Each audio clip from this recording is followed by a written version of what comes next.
Mesdames, Messieurs, merci d'être là.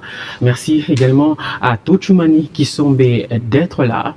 Bienvenue dans Merci ce beaucoup, mag. Madame Amina. Je suis très heureux de pouvoir échanger sur ce plateau avec vous. Vous êtes réputée être une dame compétente. Merci beaucoup. Vous savez faire votre travail. Merci beaucoup. Je vous en prie. Alors, on m'en voudra de ne pas vous poser cette question.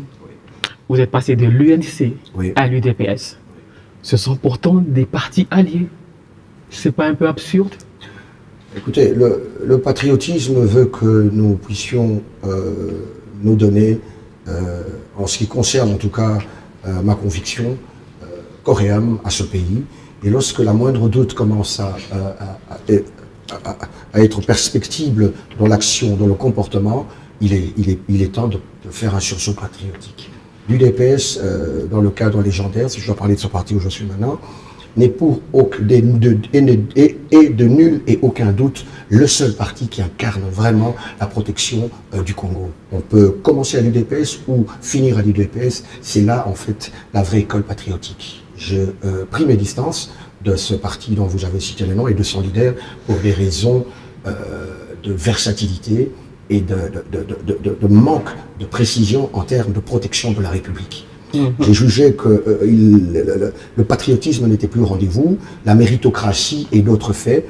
Voilà pourquoi je me dis, je continue mon combat politique à l'UDPS où je pense que, il y a peut-être de mal, mais en tout cas, la protection du pays, ses intégrités, la valeur nationaliste est au rendez-vous. Vous êtes maintenant à la tête d'une structure?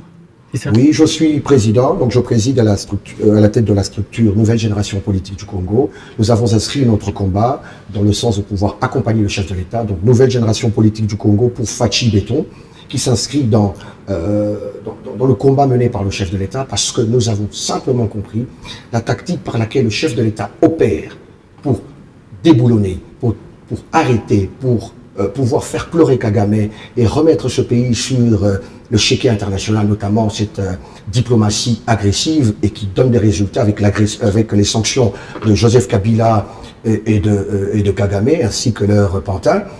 Et nous permet quand même de nous dire il faudrait nous pencher. Et donc cette nouvelle génération politique voudrait à ce que la façon de faire du président de la République soit notre cheval de bataille et que nous nous imprégnions de cette façon de faire, comme il a été un moment pour un camp de grands politiciens selon Mobutu, selon Désiré Kabila, mais malheureusement, pour le cas de Joseph Kabila, vous avez récemment entendu le patriarche Adolphe Muzito qui a parlé des faits sanglants qui donnent froid au dos. Il a été témoin de plusieurs situations où il devait ramener l'argent c'est sur la toile, il devait ramener l'argent personnellement à Kagame pendant le règne de Kabila et que certaines autorités, sinon les plus hautes, étaient choisies par Kagame pour régner et gouverner la République. Donc je pense que c'est tout à fait à cet élan patriotique que nous nous engageons. Nouvelle génération politique, une nouvelle façon de faire les choses pour l'intérêt de la République et pour les Congolais.